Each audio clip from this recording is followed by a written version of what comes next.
Très bien, tu danses t'es de quelle génération? Donc moi j'ai commencé 89, sérieusement 89. Wow. Avant ça, ça a été des petits trucs devant la télé avec Sydney HIP à choper, mais pour moi ça compte pas, c'est vraiment 89. On est où? On est dans 93? 95 d'abord. 95, ok. À la base je suis de Fos.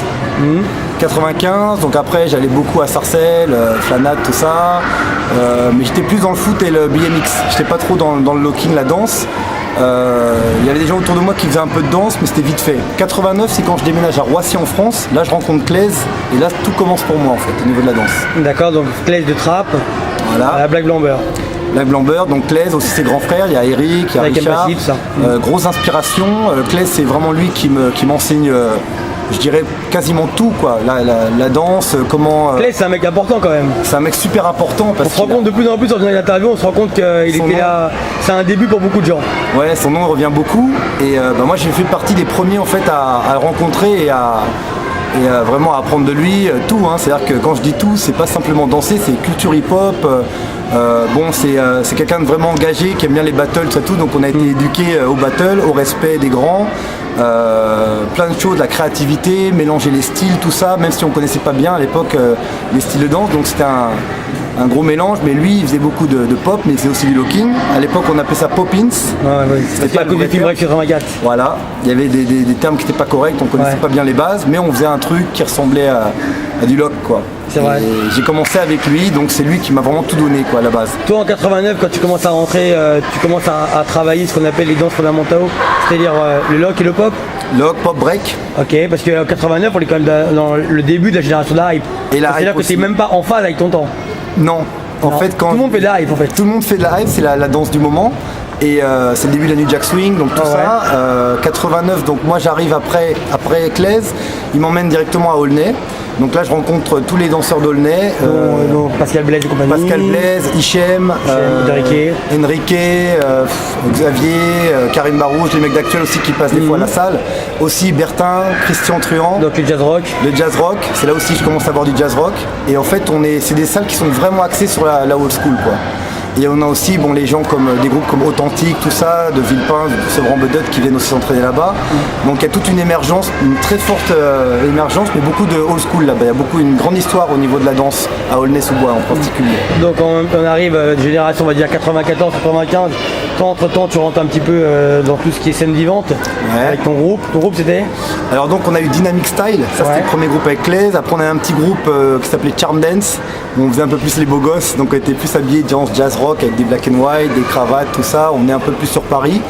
Mais vraiment l'ouverture sur Paris et la scène, même si j'ai fait pas mal de spectacles avec Claise justement dans les MJC, trucs comme ça. Mais vraiment après c'est quand j'ai rencontré Régis Truchy au Rex, où là après je viens sur Paris. Et là je rencontre toute la famille Un Point C'est Tout ça. Ça j'allais venir sur Un Point C'est Tout exactement. Voilà, Un Point C'est Tout, Tony Mascotte, un gros big up à lui parce que lui aussi c'est quelqu'un de très important parce qu'il a lancé une grosse dynamique et notamment avec Un Point C'est Tout. Et lui aussi il est à l'initiative de beaucoup de jeunes. Personne très importante Tony. Et donc j'intègre Un Point C'est Tout. D'ailleurs c'était son élève, ce Régis Truchy. Voilà, exactement. Et ils m'ont parlé beaucoup déjà, puis après j'ai fait me rencontrer. En parallèle, je travaillais avec une compagnie qui s'appelait Flamme, avec le grand frère de Clay qui s'appelle Eric. Eric Mbassi, Eric Mbassi, très fort en locking. Et j'ai travaillé avec lui aussi. Et puis après, donc c'est Un Point C'est Tout. Donc Un Point C'est Tout, là, ça me connecte avec toute la scène parisienne. Donc là, je rencontre tout le monde. Toutes les grands Division Alpha, Actuelle Force, tout ça. Même si j'avais rencontré avant, là, je vois vraiment les gens dans les La Villette, tout ça. On arrive vers 97, donc c'est la période de La Villette. Où encore, malgré tout, les gens me considèrent, parce que tout le monde me considère comme un locker, mais je connaissais pas grand chose. Ah, mais moi je te voyais comme un locker déjà. Et je te voyais même un espèce de militant du lock. Ah ouais, déjà à l'époque. Alors t'étais un militant, t'étais vraiment à fond dedans, t'étais passionné. Et chaque fois qu'on te croisait, on pouvait parler, discuter de lock avec toi, t'étais à fond dedans. À fond dedans, les soirées d'Yvon du Monde. Parce que si tu veux, j'ai pris le lock vraiment à cœur, même si par rapport aux compagnies, je travaillais un peu le pop, le break, tout ça. Mais vraiment la hype aussi. Pour les chorés et tout ça, mais c'était vraiment le locking. J'ai toujours été le locker premier. Je sais pas, en fait, à Paris, les noms du lock qui revenaient tout le temps, à ma connaissance, Alberto, ton nom, et Momo Vagabond. Ouais, voilà, Momo Vagabond. 90-98, c'est sa génération Locke. Exactement, parce qu'il y avait, avec les Vagabonds, ils travaillaient donc avec Momo, Salah par la suite, qui faisaient des petites chorégraphies de locking, tout comme moi, comme nous, je dirais, très peu d'informations, donc on mélangeait un peu plein de trucs. Même, donc il y avait des influences très new-yorkaises à notre locking. On était beaucoup plus dans l'ambiance de Wiggles de l'époque. À cause de la vidéo de 95. Voilà, que des mecs de LA. C'est-à-dire qu'on connaissait, enfin moi personnellement, j'avais aucune connexion avec LA à part le film Break Street. Bah, je pense que tout le monde en 98 ne connaissait rien. On était, voilà. Franchement, on avait une meilleure très peu de personnes connaissaient des choses. Ouais, on avait une à part Junior qui connaissait des terminologies par rapport au lock. Ouais. Ça, je me rappelle, quand on dit souvent, quand tu prends les cours de Junior, t'as les vraies infos. Ouais.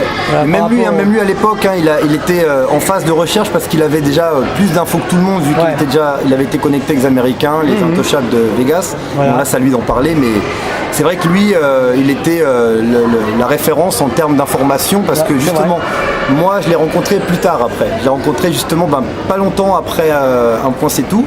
Quand Un Point C'est Tout est un peu parti dans différentes directions, parce que les danseurs sont partis dans différentes directions, moi j'ai rencontré Junior. On est encore en 99 ou 2000? Ouais, on approche les années 2000, ouais, voilà, 98, vers là. 98, il y a du gymnase, tout ça de l'époque. Voilà, exactement.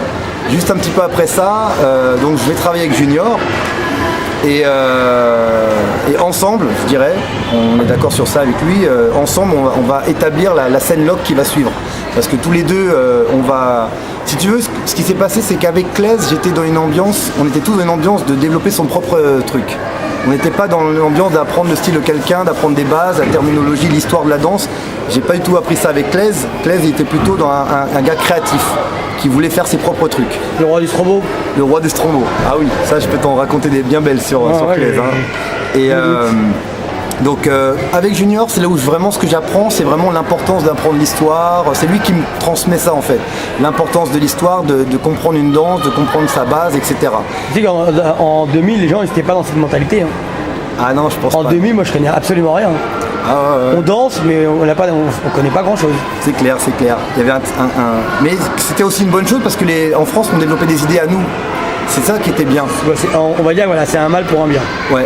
Après, il y a aussi fin 90, je crois que c'est 97-98, c'est à peu près la même période où les Américains qui viennent, Boogaloo viennent, donc Poppin' Pete, Taco, Wiggles, Skit. Mais c'est plus pour le pop. Et Sugar Pop, ouais, plus pour le pop.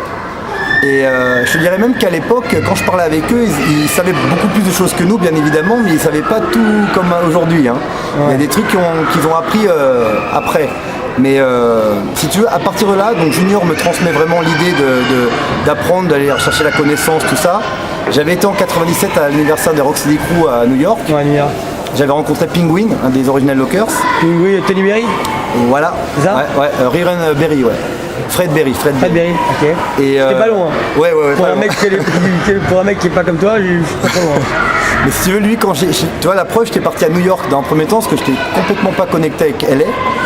Je vais à New York, je rencontre Mr. Penguin et Wiggles Fable me dit voilà, t'as vu, c'est un ancien, mais je sais même pas de quoi je parle, les Lockers, je connais pas, Soul Train, ça, j'ai aucune information sur ça. Et eux ils me disent regarde, c'est un ancien, et c'est à partir de là qu'ils commencent à me montrer des images des originaux. Et là je vois les grands chapeaux, les chaussettes rayées, les trucs de Soul Train, et là je me dis mais c'est pas ce que je suis en train de faire. Moi je suis vraiment entre guillemets un locker de la culture hip-hop. Voilà, ouais. J'ai grandi avec des breakers, avec des pop-ups, avec le Pongsta et compagnie, ouais. Voilà, pas du tout avec ça. Et donc avec lui, lui m'explique ça, il m'explique un peu l'historique. Et quand je reviens à Paris, j'en parle avec Junior, et là, Junior m'explique justement que la côte ouest, l'importance de LA, là où ça se passe. Et donc, moi, je commence à partir à LA à partir de là. Mais entre-temps, est-ce que à un moment donné, il y a beaucoup d'événements qui commencent à naître au niveau du lock? Est-ce que tu en fais partie de ça? Ah oui, oui. Ah ben, j'ai jamais été à Miami, à Pro-Am. Moi, je te parle plus en France, par rapport au bateau en France, en lock. Ah ouais, non, c'est à partir de là, en fait, que quand je vais en 2000, je vais au B-Boy Summit, j'y vais tout seul parce que, si tu veux, j'étais bien connecté avec les Style Elements. Ouais. J'habite avec Remind et Crumbs pendant pas mal de temps. Je savais pas ça. Ouais, j'étais avec eux. D'ailleurs, c'est comme ça qu'on a pu faire le Benji Crumbs. Parce qu'ils m'ont fait confiance. Ce sera best toi que j'appelle le téléphone. Ouais, c'est toi, je me rappelle très bien. Crumbs me faisait pas du tout confiance quand je lui ai dit d'aller faire un battle contre Benji à Paris, il croyait que c'était un piège. Hein. On a vu ce qui s'est passé par la suite, bon bref. Mais ouais, donc je suis là-bas à LA et donc le premier en termes de concours c'est en 2000, donc je suis là-bas, il y a Walid qui est aussi là-bas, il y a des gars des Vagabonds. Il gagne le funk style en pop. Ouais. Donc là ça fait en du 2000. bruit, ouais, parce que les Français sont pas calculés encore à ouais, non, c'est vrai en 2000. Et là Walid gagne, moi je perds en demi-finale et Flowmaster gagne. Et mais les gens. Sébastien là où il s'est fait récupérer, rattraper parce qu'il avait fait des phases en lock qui n'étaient pas adaptées au lock. Oui. Par rapport à des contrats. Pareil pour moi. Voilà. Pareil pour moi parce que j'avais fait un 19. Ouais, j'avais fait. Hein. Ouais. Bonne mémoire. J'avais tendance à mettre des phases de break dans mon lock. Des petites phases, hein, pas des grandes sessions, mais des petits trucs. Et déjà on commençait à me dire ouais mais c'est pas du break, pourquoi tu mets des trucs de break dans le lock, tout ça. Mais en même temps j'avais les Style Elements qui me soutenaient. Qui disaient non, t'as raison, fais ton propre truc et tout ça. Avec un mec comme Remind qui était original, ouais. Remind, très bon ami et il m'a beaucoup soutenu à cette période-là d'ailleurs. Et même encore aujourd'hui. Et du coup, j'apprends après, je me rends compte que moi je pars dans une ambiance de français, de battle, je viens, je défie tout le monde, je me tape des défis avec Scabooze, avec Richie Rich, tout ça. Mais par la suite ça devient des amis, je commence à apprendre avec eux, j'écoute un peu plus parce que j'étais assez têtu. Vu de l'école d'où je viens, les Américains on pensait toujours qu'ils voulaient toujours nous mettre des disquettes. Ouais. Donc là j'arrive et ils m'expliquent un peu les fondamentaux. Et là je commence à me rendre compte que j'ai besoin d'apprendre ça avant de développer mes idées. Donc je mets les idées de côté. À l'époque aussi Wiggles m'avait dit de faire la même chose, il m'avait dit regarde même moi je rapprends. Il était revenu au Bougalou. Au Bougalou, aux bases et tout ça. Je me rappelle. Il m'avait dit garde tes idées mais apprends le style pour en parler, pour le développer, etc. Donc là je rentre dans une phase d'apprentissage des bases, tout ça. En France, les gens de chez moi, ils ont tendance plutôt à me critiquer, à dire voilà, lui, ça y est, c'est devenu un américain et tout ça. Je me rappelle, alors que tout ça. Moi, j'ai toujours mon style, le style développé avec les Français et le style français est en moi. Maintenant, tu veux connaître l'histoire. Je veux connaître l'histoire et comment que ça fonctionne. Et comment savoir après si une idée est bonne. Comment la connecter, comment connecter les choses. Donc, c'est la période, c'est la période B-Boy Summit, quoi. Ouais. Ensuite, on est donc en 2000. Toi, en France, est-ce que tu fais partie des gens qui ont proposé cette forme qu'on appelle des battles en lock? Exactement. 2000, donc il y a aussi, je reviens en France, et là avec 2000-2001, la période là, parce que je suis reparti, ça a été très vite, hein. Je suis reparti aussi à 2001, là j'ai remporté le battle de lock, et Sally en pop. Je me rappelle très bien. Et donc 2000-2001, je connecte beaucoup avec Sally. Il est avec Séverine à l'époque et ils font des événements. Séverine Bidot. Ouais, ils commencent à faire des événements, des formations. Avec la Diable 91. Exactement, dans le 91, donc à Ivry, tout ça. Et ils commencent à lancer pas mal d'événements. On est bien avant le Juste Debout. Hein. Oh ouais. C'est la période, ça va très très vite en fait dans les. Entre 2000 et 2001, c'est ça? Ouais, 2000-2001. Et donc moi comme je suis très bien connecté avec les breakers américains, avec la scène américaine, lui comme il lance des événements, il me demande de coordonner ces événements. Je l'aide avec les breakers américains, avec tout ça. Et à côté de ça, moi je lui propose de faire des battles de lock. Alors lui, comme tout le monde à l'époque, me dit mais le lock c'est pas une danse de battle, comment on va faire et tout. Moi je dis si on va mettre ça. La seule chose que je te demande c'est de ramener des originaux pour qu'on ait des jurys quoi. Et je me suis retrouvé aussi avec les jurys parce qu'on ne pouvait pas faire autrement à l'époque. C'était comme ça. Et donc je coordonne des événements avec Sally et c'est là qu'on commence à faire des premiers battles de lock. À ma connaissance encore au jour d'aujourd'hui, je crois que ça existait nulle part ailleurs. Je parle d'un jury avec des passages, des qualifications, tout ça. C'était très souvent, les formules c'était très souvent pop et break. Break, ouais. Et des fois tu voyais du lock dans les battles quand il y avait des équipes de break où il y avait un popper, un locker, ça pouvait arriver. Mais sinon, officiellement les battles de lock, à ma connaissance, faut que je continue toujours à refaire des recherches à ce niveau. Je veux pas dire de bêtises, mais je crois qu'on était les premiers. D'ailleurs, si Total Session le faisait pas, c'est pour moi t'es le premier. Ouais. Bah ouais. Je me vérifie quand même aussi. Total Session, je me rappelle pas quand est-ce qu'ils ont lancé ça, mais c'est possible. Sinon on est en 98 tout ça, mais je me rappelle pas s'il y avait du lock. J'étais jamais dans leur salle à eux. Ouais. Moi j'étais toujours dans la salle des B-Boy. Ouais. Très bien, donc là on est en 2000. Après par la suite, tu participes à des JD. Avant ça, je gagne le B-Boy Summit 2 fois. Quand même. 2000, 2001, je repars là-bas avec Jérémy Lil Kiss et Stuart. Quelqu'un avec qui je travaillais en Angleterre et il remporte en anglais. Et eux ils gagnent première, seconde, troisième place, donc Jérémy qui gagne. Ce qui m'a permis de charrier beaucoup les Américains par rapport à ça, parce qu'ils étaient très contre les Français à l'époque. Parce qu'on venait quand même chez eux gagner les battles, ça leur faisait un peu de mal. Hein. Ouais. Et je suis revenu après en 2003 et là c'est justement il y a Iltien Bosch, il y a Flowmaster, et là je gagne encore. Donc là, à partir de là, comme Popin Pete me l'a souvent dit, c'est à partir de là qu'on a commencé à calculer vraiment les Français. Entre 2000 et 2003, ils ont commencé à s'exporter, à venir. Il y avait aussi la génération Belgique à cette époque-là aussi. Oui, il y avait Belgique qui faisait du bruit, surtout sur le côté Miami. Il y a Stiga qui a fait aussi du bruit là-bas en pop. Il y avait les Vagabonds qui venaient déjà, Gigi, Nel, tout ça, et d'autres. Simamet, tout, il y a pas mal de monde qui commence à débarquer là-bas. Mais on va dire plus en termes de debout au niveau du lock. Voilà, t'es dedans, t'es en plein dedans. J'étais en plein dedans, Et en même temps, je continuais d'apprendre, comme encore aujourd'hui, mais j'étais vraiment dans les premières années de comprendre vraiment c'était quoi le locking, quoi. Et toi, à un moment donné, tu vas faire un truc incroyable mais vrai, qui a encore des répercussions aujourd'hui. Tu vas créer le premier film documentaire en allant chercher tous les originaux du lock, en tout cas à ma connaissance, voilà. Mais ce qui était fort, c'est déjà les retrouver. C'est chaud. Mais ce qui est fort, c'est de pouvoir les faire rentrer dans ton documentaire et qu'ils acceptent de danser et se grimer, se déguiser. Parce qu'ils se déguisaient par rapport à la situation. Je me rappelle que le rôle, c'était tu devais tuer tous les lockers. Ouais, c'est ça. Je me rappelle il y a très longtemps. Mais comment tu as fait pour réussir à retrouver tous ces gens-là? Et est-ce que même eux-mêmes, ils dansent encore ou est-ce qu'ils croyaient encore au lock? Et est-ce que même ils se posaient pas des questions sur un Européen qui venait aujourd'hui les récupérer sur une histoire il y a longtemps pour eux? Ce qu'il faut savoir, c'est que quand j'arrivais à LA, moi je venais pour voir tout le monde. Parce que chacun, dès que je rencontrais quelqu'un, il me disait que c'était sa version la vraie, le meilleur style c'était le sien. Mais moi je disais que je voulais voir tout le monde. Donc j'ai été voir tout le monde et de toutes les générations. J'ai pas été voir seulement le groupe de Don Campbell, j'ai été voir les mecs des années 80, les mecs qui étaient aussi. Dans Fusion, tu veux dire? Ouais, voilà, ça c'est plutôt vers Tony Gogo qui a lancé ce terme-là. Mais tous les mecs des années 80, parce que dans le locking, on en reparlera peut-être après, mais il y a plein de tendances, de styles qui sont pas très connus. Les gens ont tendance à bloquer le locking sur 70s avec le Soul Train, James Brown, les chaussettes rayées, les Gavroche et la funk et la soul. Alors on reste sur ça. Alors que le style de funk qui sont développés dans les années 80, LSD Rockers, qui sont Jazzy J, tout ça et tout, ces mecs-là que tu vois dans toutes les vidéos de Janet Jackson, tout ça, qui ont été très importants pour l'histoire du lock.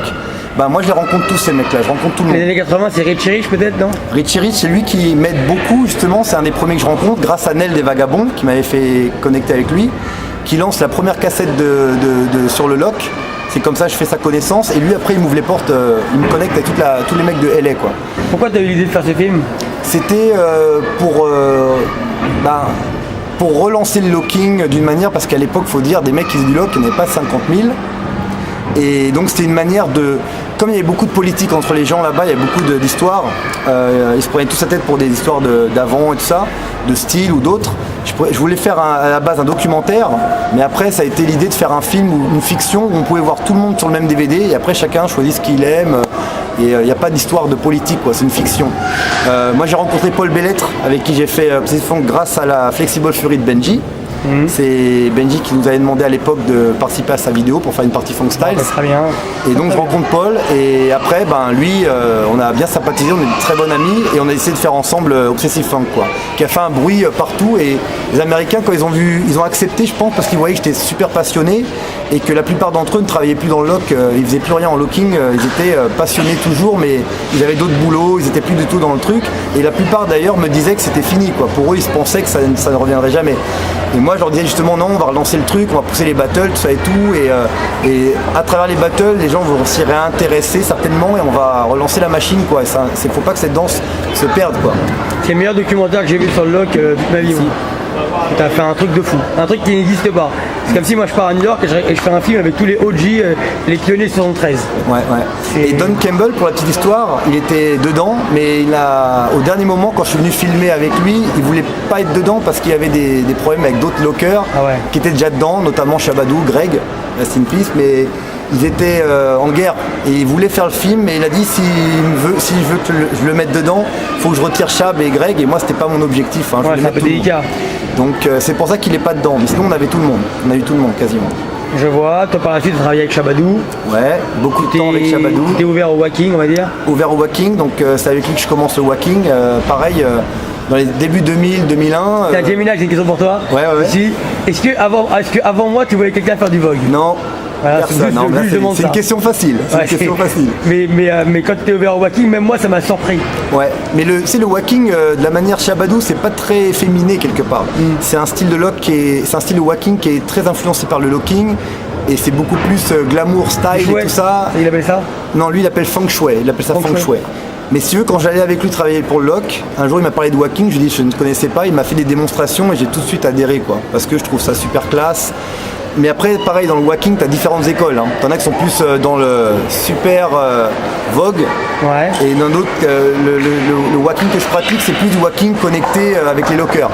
Shabadou, Ana Sanchez, tout ça. Donc il y a beaucoup plus de... Ça se ressemble plus à du lock, quoi, quelque part. C'est beaucoup plus proche. Mais ça a été développé par des gens qui n'étaient pas des gays à la base. Tu vois, parce qu'il y a les gays qui ont lancé le walking, mais après, les gens qui n'étaient pas gays, donc comme Chab, qui se sont intéressés et qui ont lancé cette forme de walking qui est différente. Mais c'est la même famille, quoi. Très bien. Donc toi, en fait, tu as vu toute la nouvelle, enfin toute la génération, toute cette génération grandir dans le loc. À une certaine époque, moi, je faisais beaucoup de contenu, je posais des questions par rapport au loc. Il y a beaucoup de gens répondaient. Ouais. Je sais que tu lisais. Ah oui, je lis tout. Non, ben si tu veux. Après ça, ce qui s'est passé, c'est qu'il y a eu l'explosion des battles, donc Juste Debout qui est arrivé juste un petit peu après les événements de Sali. Ça a été un phénomène qu'on connaît aujourd'hui et maintenant ça a commencé dans un gymnase, hein, j'ai participé aux premières éditions.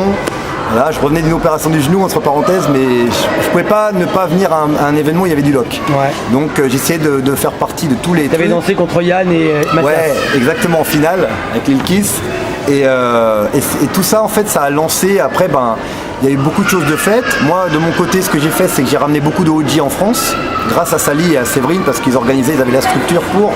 Et moi, en contrepartie, pour les avoir aidés avec les breakers, ramener des Dream Team américaines, des choses comme ça, en fait, on mettait du loc, donc ça a fait venir pas mal de gens.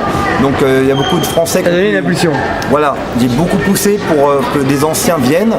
J'ai fait Obsessive Funk, avec Paul, on a fait pas mal de conférences avec ça, on a fait des stages, on a fait beaucoup de transmissions, beaucoup d'entraînement avec des gens en salle. Je venais expliquer le loc, les termes. Il y a beaucoup de gens que j'ai entraînés, que tu vois aujourd'hui, des jeunes dans la scène loc qui sont passés par les salles d'Aulnay, quoi, les salles de Christian notamment, les salles du Galion, tout ça. Donc j'ai beaucoup partagé avec les... Tu as aussi beaucoup bossé avec Junior? Oui, j'ai beaucoup bossé avec Junior, j'ai fait partie de Boogie Lockers pendant pas mal de temps. Première génération? Ouais, juste un petit peu après. Ok. Ouais, je suis arrivé juste un petit peu après, mais oui, avec Junior, bon, de toute façon, c'est les deux grosses écoles, c'est Junior et moi. Si tu veux, c'est nous deux qui avons vraiment ensemble, grâce à lui qui m'a donné cette envie de faire une recherche sur l'historique, on a vraiment développé. Moi, ce qui s'est passé, c'est qu'après, j'ai commencé à voyager et à habiter à l'étranger, donc j'étais beaucoup moins présent en France. Lui, par contre, il est toujours là à Paris, donc pour ceux qui ont besoin d'infos, c'est la personne à aller voir, quoi. Je vois. Et après il y a eu toute la descendance. Du côté junior, il y a les Pilotes, les Jimmy, du côté d'Aulnay, il y a Loïc Manu, Lounès, tout ça, tous ces gens-là qui sont arrivés. Voilà. Et d'autres, il y en a plein là.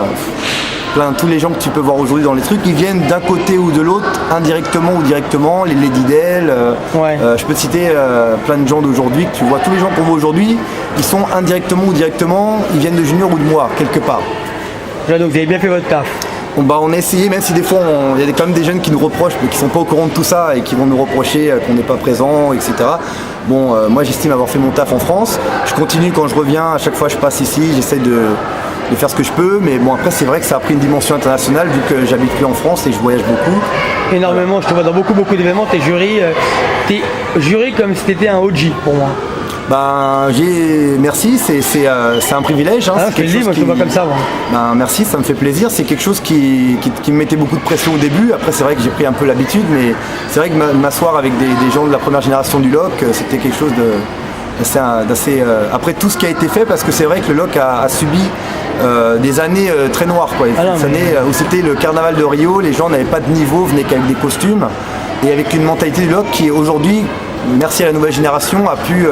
tout est revenu dans un truc qui me semble beaucoup plus Est-ce que tu trouves que dans la nouvelle génération, il y a des gens vraiment que toi tu aimes, que tu trouves vraiment ils donnent une bonne direction? Alors tu me parles de quoi? De la France ou la France. Partout? Alors en France, oui, moi je trouve qu'il y a beaucoup de jeunes qui ont fait plein de choses intéressantes. Le premier, c'est Piloc, pour moi, qui a reboosté le locking à une période où il en avait vraiment besoin. Donc lui, il a vraiment fait un travail énorme, accompagné de Jimmy. Leur duo a été très important. Moi j'avais le duo avec Jérémy pendant une période. Groupie. Ouais. Mais Pilogue, vraiment il a reboosté au niveau national et international. Donc lui on peut que lui rendre hommage par rapport à ça. Après il y a aussi l'école Manu Loïc. L'école Manu Loïc qui aussi a fait beaucoup de bruit. Bon alors là c'est une autre écriture, c'est autre chose. Donc oui, il y a plein de gens. Je vois plein de gens, beaucoup de filles aussi qui sont très intéressantes. Comme Funky G. Funky G aujourd'hui. Avant, t'avais aussi, avant elle, t'avais Liz Funk, je trouve. Ouais, Liz Funk, bien sûr. Lady Del. Liz Funk qui habite à Rennes, ça. Ouais. Et t'as aussi Maeva aujourd'hui, je trouve, qui est très très forte. Il y a pas mal de gens comme ça, mais en fait c'est une ramification, c'est comme un arbre, quoi. T'as des gens qui viennent de différentes personnes et puis il y a des élèves. Toi, quand je suis ton parcours, je vois que tu as été super important, ce que tu as apporté, et qu'il y a beaucoup de gens qui ont été dans ta direction parce que tu as apporté on va dire que tu as permis de remplir des trous dans l'histoire et de permettre au LOC en France de prendre une expansion. Mais à un moment donné, tu as pensé aussi à toi, tu t'es dit, si je veux vraiment écrire l'histoire, il faut peut-être que j'apporte autre chose que du savoir et autre chose que mon côté locomotive. Et donc tu as créé t'as fait la symbiose de deux formes de danse pour donner le nom d'une seule. Ouais. Là tu parles du lock rock. Tout à fait. Alors ça c'est bien que tu m'en parles parce que j'ai pas eu le temps de bien en parler par rapport à ça, surtout en France. Les gens, des fois, il y en a qui me disent ouais je faisais ça avant lui. Alors faut bien expliquer la chose. Quand j'ai commencé avec Claise, c'est les années 80 là, on mélangeait tout avec tout. Donc le jazz rock, tout ça. Tout. Des Tetris en stromboscope, des Tetris break, du jazz rock, strombo, tout ce que tu peux imaginer. Moi j'ai appris ça avec Claise, le fait de mélanger les genres. Donc après il y a eu pas mal d'années où justement, comme je disais tout à l'heure, j'ai dû apprendre c'était quoi le lock. Et après, si tu veux, ça a été un travail chorégraphique de reprendre le locking maintenant que je comprends beaucoup mieux et de refaire cette idée, de ramener l'ambiance top rock avec, chose qu'on faisait déjà à l'époque. En 90, 89-90, dans mes premiers temps, on mélangeait déjà tout. C'est que Claise m'avait déjà enseigné de ce tout comme le break avec le lock. Comme le break avec le lock. Avec le master. Exactement. Et donc, quand je suis revenu j'ai voulu ramener cette idée. Parce comme Mr. Wiggle d'ailleurs qui mélangeait le pop et le lock. Oui, exactement. Tu vois dans la vidéo en 95, exactement. Très bien. Et tu vois, ça c'est des gens qui n'ont pas été cités, qui ne sont jamais cités, mais très important. Wiggles, il avait un look très new-yorkais, très hip-hop, on va dire. Et donc, très important, grosse influence. Flowmaster, il a été timide à ce niveau-là parce qu'il avait Ken Swift comme maître et puis après il est parti très vite avec Greg Campbell Jr. Et en fait il est vraiment parti vite dans une écriture assez basique quoi, plus base. Mais c'est un b-boy donc il a toujours des petites ambiances b-boy qui restent avec lui quoi. Donc aujourd'hui tu es un peu t'es celui qui a créé cette forme de danse qu'on appelle pour les gens, en tout cas pour beaucoup de gens tu es le créateur de ce style qu'on appelle le lock rock. Oui, même s'il y a des gens avant, parce que comme tout à l'heure je te citais Momo des Vagabonds, il y a des gens qui sont amusés à mélanger, on le faisait tous. Parce que Mathias aussi, il se pense aussi. Ouais. Maintenant la différence entre quand j'ai mis le nom dessus, c'est ce que tu vois dans la vidéo, c'est pas ce que eux ils faisaient déjà. D'accord. Et ça, c'était nouveau. Ça, j'ai créé ça. J'ai pas créé l'idée de mélanger les styles. D'accord. Ça, c'est pas moi qui l'ai créé. Maintenant, faire un passage entièrement top rock lock du début à la fin avec une vraie technique de lock en respectant la danse lock mais en amenant une dynamique de jambes, tout ça, là il y a un nom dessus. Ça c'est, alors on n'aime pas, mais j'ai pas créé le fait de mélanger les styles. Pareil en jazz rock, vu que j'ai grandi avec des jazz rockers, le fait de mélanger le jazz rock et le lock, on faisait déjà aussi pareil au début. Mais avec Christian, j'ai vraiment travaillé le jazz rock et j'ai quand même avec lui développé cette forme de jazz rock dans le lock. Et pareil avec la canne, je développe aussi le lock avec la canne, chose que j'ai travaillé avec Christian. J'ai vu aussi l'homme à la canne, inspiration, slide, même si lui je le considère dans les power moves de ce Ah ouais, lui c'est un truc de ouf. Moi si tu veux c'était plus faire les petites phases mais développer une danse de lock avec les bases de lock avec la canne. Il y a aussi le fait que j'ai développé aussi avec les danses latines, j'en ai même fait un spectacle. T'es parti aussi, je vous rappelle, t'es parti à Caracas, tout ça, dedans. Ouais, en Amérique latine, tout ça, parce que je travaillais vraiment un style de lock basé sur des danses latines, le flamenco. J'en ai fait un spectacle qui s'appelle Te Quiero, qui est sur mes origines espagnoles. Et en fait, j'ai développé un style de lock aussi avec les danses latines. Tu vois, il y a plein de courants comme ça. Le fait aussi d'avoir développé les bases de lock au sol. À LA, ils appelaient ça floor locking. Ouais, Gemna, il fait du floor locking. Ok, bah tiens, on apprend des choses. Ouais. Je ramenais déjà les petites phases de break, les petits impacts de break. Mais très léger, hein. C'était pas des séquences longues, hein. C'était 1, 2, des petits trucs comme ça, mais on voyait que c'est une influence break. Moi je me considère pas comme un b-boy, loin de là, j'ai toujours grandi avec les b-boys, mais je suis pas un b-boy. Mais j'ai toujours aimé cette danse, donc je voulais ramener ça dans le lock. Ça métissé. Métisser et faire un truc intéressant avec ça, quoi. Voilà. Dis ce que les gens pensent. Voilà. Tu leur pisses dessus. Faut leur pisser dessus. C'est comme ça, c'est ce que les gens veulent entendre. On en a marre des ouais, le hip-hop c'est sympa, c'est fun, c'est twist. On pisse dessus, mec. On est des bonhommes. Le con. Bon, il plaisante. Voilà. Mais bon. Et toi, est-ce qu'il y a des choses qui te dérangent dans la culture hip-hop? Parce que je rebondis sur Benji. Ah bah oui, bah on rebondit sur Benji, donc non, en fait si tu veux, moi j'ai pas de gros problème. J'ai pas de gros problème avec la scène en général. Si tu veux, vu comment je vois la scène lock aujourd'hui, je peux être que content, je peux pas avoir de problème. D'accord. Maintenant, si on revient uniquement sur la France, il y a deux choses qui peuvent être fatigantes. C'est le blabla des gens qui connaissent pas de quoi ils parlent. Et qui Tu veux dire les termes, l'historique, tout ça? Ouais, ou même l'historique française, et les gens qui vont affirmer des choses qui ne sont pas correctes. D'accord. Alors, avoir des points de vue, c'est une chose, mais dire des choses, dire tel a ramené ça, tel a fait ça, et c'est faux, c'est faux. Et le problème, c'est que tu as les jeunes qui n'étaient pas là, qui peuvent se tromper, mais tu as aussi des anciens qui les corrigent pas et qui leur disent pas que ça c'était faux. Donc quand toi Yuval tu mets des fois des messages, des fois je lis des trucs et au bout de 3-4 trucs je me sens obligé de répondre. Mais des fois moi j'ai pas forcément la réponse, hein. Moi je suis dans le questionnement. Ouais, parce que je pense que mes questions elles vont faire. C'est une façon d'être un minimum un peu activiste par rapport aux danses, en posant des questions. C'est bien pas les réponses. C'est très important, mais après le truc c'est qu'il y a des gens qui savent, ils ne disent rien, donc tu as ceux qui ne disent pas, qui veulent pas se mêler, qui veulent faire les gentils, genre ils veulent pas dire les trucs. Et après, tu as ceux qui parlent et qui se trompent, ou tu as ceux qui citent pas. Tu as ceux qui vont pas citer les gens. Tu as des gens que, par exemple, moi personnellement, si je reviens à moi, tu as des gens que j'ai entraînés plein de fois, je leur ai expliqué plein de bases, ils viennent me voir pour me demander des conseils. Quand c'est le moment de faire leur interview, ils te citent pas. C'est chaud. Donc après, toi, tu es devant ton écran, tu te dis, parce que tu regardes tout. Tu regardes tout. Moi, dès que c'est lock, je regarde. Je regarde aussi les autres trucs, je suis pas fermé, mais je veux dire, locking, je manque rien. Tu fais partie des colonnes vertébrales en France et tu as beaucoup apporté, donc normalement ton nom devrait au minimum revenir par rapport à certaines personnes que tu as beaucoup aidé. Cité, et surtout quand c'est des gens que tu t'es entraîné plein de fois avec eux et qui t'ont pris des trucs directement ou indirectement. Moi, je suis pas là pour qu'ils me fassent des éloges, hein, mais au moins citer le nom. Pareil pour Christian. Christian dans le 9-3, c'est quelqu'un de super important. Les gens disent c'est un jazz rocker. Non, en lock, il est très très fort et beaucoup s'inspirent de lui. Ils prennent des trucs qu'on développe, mais après ils disent pas notre nom. Donc ça, c'est un truc qui est fatigant. C'est important de le dire ça. C'est vrai, je le dis. Mais ça, et je suis pas le seul, hein. C'est-à-dire que j'en parle beaucoup avec des gens de ma génération et tout. Il y a dans plein de danses des activistes qui sont pas cités, quoi. Il y a un oubli de reconnaissance. Il y a un patrimoine de l'héritage, de la mémoire qui n'existe pas. La France, moi, c'est un des points critiques de la France, ça. Donc, du coup, à l'étranger, des fois, tu as des gens qui connaissent mieux l'histoire française que les Français. Du coup, je me retrouve invité beaucoup à l'étranger parce qu'ils savent. Mais tu tournes beaucoup, moi, je vois souvent ton nom en jury. Hein. Ouais. Dans des RC, dans des gros événements. Ouais.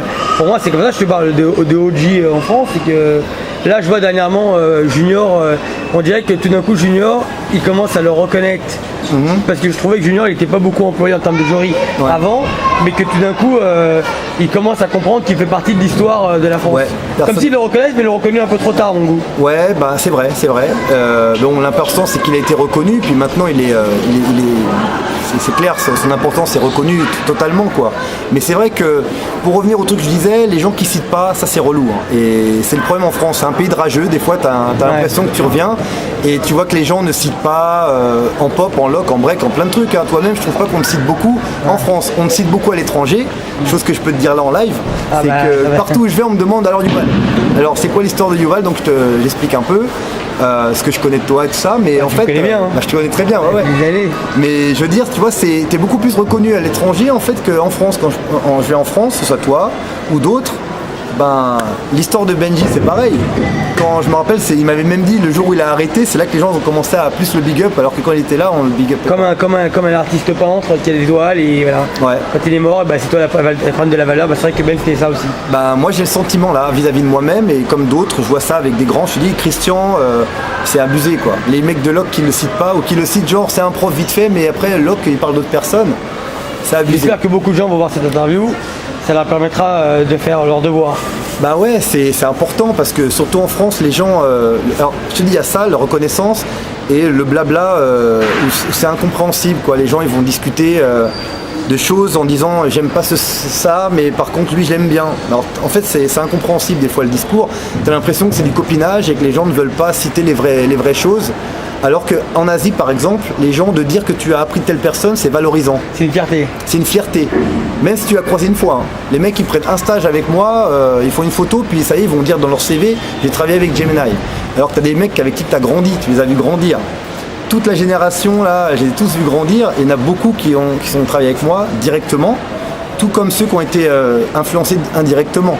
Ah ouais, donc au moins citer le nom, et quand je parle de moi, là je parle de moi, mais je veux dire c'est valable pour tous les gens, dans le pop, dans toutes les danses. Je veux dire qu'un mec comme Momo, il est pas suffisamment cité par exemple. J'ai jamais entendu quelqu'un citer Momo par rapport à une discussion de Momo Vagabond par exemple. Momo Vagabond. Mais c'est un exemple, hein. Après tu peux remonter en arrière, t'as des gens je trouve comme Max Lore qui était important, t'as des mecs comme Tony Mascott, Max Lore qui dans les cercles, moi au niveau du monde c'était avec Max Lore que je dansais. Hein. Et il n'y avait pas beaucoup qui rentraient. Hein. Donc elle était super importante, donc il y a tout le courant Boogie Sai, les danseurs sont venus un peu populariser le locking un peu partout après. Mais il y a des gens comme ça, tu les entends jamais. Alors quand c'est des gens qui les ont pas connus, qui n'ont pas travaillé avec eux, je peux comprendre, mais il y a des gens qui savent et voilà. T'as plein de groupes, tous ceux qui ont participé à Boogie Lockers, que ce soit des Mousse, les gens t'entendent jamais parler. Donc je trouve que c'est dommage en France parce qu'on a une super histoire. Nasty, Karl, Foued, tous ces gens-là, il y a plein de noms là, je peux t'en citer plein, mais il n'y a pas de reconnaissance. Ça, c'est un peu dommage en France. Je pense que c'est pareil dans les autres danses. Et comme moi je suis pas là, les absents ont toujours tort. On peut raconter ce qu'on veut sur moi, dire des trucs dans mon dos, mais bon. Bon, je pense pas que les gens aient du mal sur toi. Je sais pas. Je n'ai jamais entendu sur toi en mal depuis des années. Mais à la rigueur, ça me dérangerait pas, ça fait partie de la critique, c'est pas une mauvaise chose, hein, mais quand c'est des faits qui sont pas cités, je trouve que c'est abusé, quoi. Et alors qu'en France, je trouve qu'on a une super bonne dynamique, on a un pays où il y a beaucoup d'événements, beaucoup de choses. La France, toi qui as beaucoup voyagé, la France, ça reste un pays, on va dire, où les étrangers, ils aiment venir danser en France. Oui. Ils le voient comme les nouvelles Eldorado. Bah oui, mais ce qui se passe encore une fois, c'est que tu as des gens français depuis pas mal d'années maintenant. Moi, je fais partie peut-être des premiers avec tous les gens qu'on a cités tout à l'heure, d'aller aux États-Unis ou d'aller en Asie, tout. Tu as des poppers, je pense au LKS par exemple, Nelson Franquet et tout. Ils sont partis à l'étranger. Partout où on va, on a le drapeau français. Faut pas l'oublier. C'est ça, c'est qu'après les gens ils commencent à dire lui vient de là-bas, lui vient de là-bas, lui vient de là-bas, donc au bout d'un moment ils veulent venir. Ouais. Donc de plus en plus tu vois maintenant des Ohan, des mecs, des Coréens qui vont dans les battle bad à Sarcelles quoi. Ouais. Donc ça avant ça n'existait pas. Non. Donc c'était États-Unis, voire Asie, Japon, tout le monde regardait le Japon, mais maintenant les gens viennent en France de tous les pays. Et donc il y a le Juste Debout, il y a tous les événements underground, Battle de Shell Pro, moi partout où je vais j'entends les événements de France, on me pose plein de questions et tu as même des endroits, des pays où les Français sont préférés aux Américains, de par notre façon d'être, de notre façon un peu têtue aussi, tu vois, le côté qu'on va faire nos trucs. Donc la France a un gros truc, mais il y a beaucoup de porte-drapeaux qui vont. Et après quand les ambassadeurs de la France. Les ambassadeurs ne sont pas reconnus. Et ils sont pas reconnus dans certains cas. Ouais, moi je vois qu'il y a des mecs, ils sont pas reconnus par le travail qu'ils font quoi. Okay. C'est dommage. Le mot de la fin, ça serait ? Le mot de la fin, ce serait continuer. La danse, c'est une grande famille. Informez-vous, rencontrez les gens directement. Ne vous fiez pas à des démos de jury, ne vous fiez pas à des interviews. Simplement, rencontrez les gens, faites votre propre sauce. Et bien sûr, moi je suis pas quelqu'un fermé. Hein, j'ai jamais refusé quelqu'un qui est venu me voir pour me demander des trucs. Sympa, donc je suis là et il y en a d'autres qui sont là. Allez vers les gens. C'est une danse, il faut aller voir les gens et faites ce que vous avez envie de faire. Vous voulez faire des battles, vous faire des concours, des trucs, des shows, je sais pas quoi, ou danser. Allez rencontrer les gens. Je pense que c'est un manque de rencontres maintenant. Trop de technologie et pas assez de rencontres. Le mot de la fin, je vais le faire à ta place. À l'époque, quand tu essayais de mettre en avant ces battles de lock, tu avais peut-être des anciens qui étaient contre le fait de mettre cette danse-là en forme de battle. Bien sûr, il y avait beaucoup d'anciens américains et même français qui étaient contre, qui me disaient qu'est-ce que tu fais toi, c'est pas une danse de battle, de lock. Quelques mois après, ce qu'il faut savoir, c'est qu'ils me demandaient de faire jury. Mais à l'époque, ils étaient contre. Et tu les as vus, tout le monde a commencé à juger les battles. Maintenant, le battle, c'est devenu normal. Et pour les jeunes, ils viennent dans un battle de lock comme si c'était du pop. Alors qu'avant, il a fallu se battre pour le lock. Et c'était dur, et lock n'était pas vu. Même si les gens ont retourné leur veste ou ont changé d'avis, il y a eu une période où les gens n'étaient pas pour. Une parenthèse que j'aimerais parler aussi, c'est Looking for Life. Ouais, Looking for Life, les deux avoir fait ça, non? Ouais, ça c'est après Obsessive Funk, si tu veux. Ouais. Après Obsessive Funk, j'ai fait avec Priska, un ami d'enfance, Voilà, Priska. que j'ai rencontré pareil en 89 à Aulnay. On a décidé de monter un concept tout simplement à la base pour revaloriser le lock. Et aujourd'hui rassembler les locaux parce qu'il y avait le Looking for Life dans les pays de l'Est. Partout. Maintenant c'est devenu un mouvement si tu veux. Mais à la base c'était un concept juste pour revaloriser le lock. Et on a commencé à faire des vidéos, des concepts, alors par rapport à la musique, danser sur du old school, du new school. T'avais des gens qui étaient contre ça à la base. Ouais, je sais. En France, les gens me disaient c'est pas de la funk, c'est de la merde. C'est pas de la merde, nanana, c'est pas ça et tout. Alors que non, nous on avait posé cette idée-là déjà depuis le début. Mon discours n'a jamais changé depuis 89 quasiment. Tu vois, j'ai toujours la même façon de voir les choses. J'ai toujours milité pour les battles, pour toutes les formes de danse et tout ça. J'ai jamais été truc. Mais ce qui s'est passé, c'est qu'après il y a eu un creux. Donc au niveau du lock, ça devenait n'importe quoi. Les gens venaient dans les battles comme un cirque. Donc les gens commençaient, ça avait du mal à la danse en fait. Le lock avait une mauvaise image. Donc il a fallu faire plein de choses au niveau vestimentaire, au niveau truc. Il y avait pas mal d'images, plein de choses qui ont été Je me faites. rappelle que tu voulais casser ces codes, la Gavroche, ça t'est énervé au bout d'un moment. Ouais, c'est trop, parce que les gens venaient carrément avec des costumes. Ouais. Et donc après ils venaient dans une ambiance de Soul Train, même si c'est bien Soul Train, mais c'est un battle, c'est encore un autre truc. C'est un autre contexte. Un autre contexte. Et sa danse s'adapte par rapport au contexte. Et donc on a fait des concerts, on a fait un site. Souvent on m'a reproché le fait qu'il n'y avait que des photos de moi sur le site. J'explique maintenant, c'est que quand j'ai voulu demander à des gens, des originaux, des photos, ils m'ont demandé des thunes. Ouais. Ils ont commencé à me demander plein d'argent, mais des sommes de ouf, pour mettre des photos d'eux, parce que je racontais leur histoire. Donc après, ce qu'on a décidé avec Priska, c'était de recentrer sur moi pour expliquer les messages qu'on voulait dire. Donc du coup, danser sur tous les styles de musique que vous aimez. Les styles vestimentaires, ça fait pas de toi un danseur. Y a pas, moi on me disait des fois, je m'habille comme un b-boy, alors je comprenais pas. Et après on a fait pas mal de trucs. Et au jour d'aujourd'hui c'est devenu un mouvement parce que c'était reconnu par les OG américains. Le travail était reconnu par des mecs comme Tony Gogo, Greg, plein de gens. Louskabouz, tout ça. Louskabouz, tous mes professeurs, tous les gens avec qui j'ai appris. Tony Basile. Tony Basile également, qui adore le lock rock, entre parenthèses, qui elle trouve que ça ramène une nouvelle dynamique dans le locking au niveau des jambes et de l'attitude aussi. Mais on a fait pas mal de projets et maintenant ce qu'on fait, moi si tu veux, au niveau des battles, je suis plus en termes de coach. J'en ai fait encore un l'année dernière, mais maintenant je vais plus coacher les jeunes et les informer pour essayer de faire monter le niveau et faire des projets, des vidéos, des photographies. Tout ce qu'on fait, c'est pas uniquement de la promotion, c'est de l'art. Très bien. Nous on pense que c'est de l'art, on fait de la vidéo, pas des vidéos promo. C'est de la vidéo. Je travaille avec Priska qui est quelqu'un d'extraordinaire en termes de capacité artistique. Il fait des graffitis, il fait des trucs énormes. Il fait des campagnes de pub pour tout le monde, Juste Debout, les logos Wanted, tous les logos que tu vois, la plupart du temps c'est Priska, enfin en tout cas beaucoup. Lui c'est quelqu'un de très talentueux avec qui j'ai la chance de travailler. Et on fait plein de choses. Donc on fait des vidéos, des concepts comme un peu Obsessive Funk, c'est la suite. Et là maintenant je me mets un peu plus en arrière, je mets un peu les nouvelles générations plus devant et on essaie de booster le locking partout dans le monde. Maintenant, si les gens ils veulent te contacter, ça s'appelle le site il s'appelle.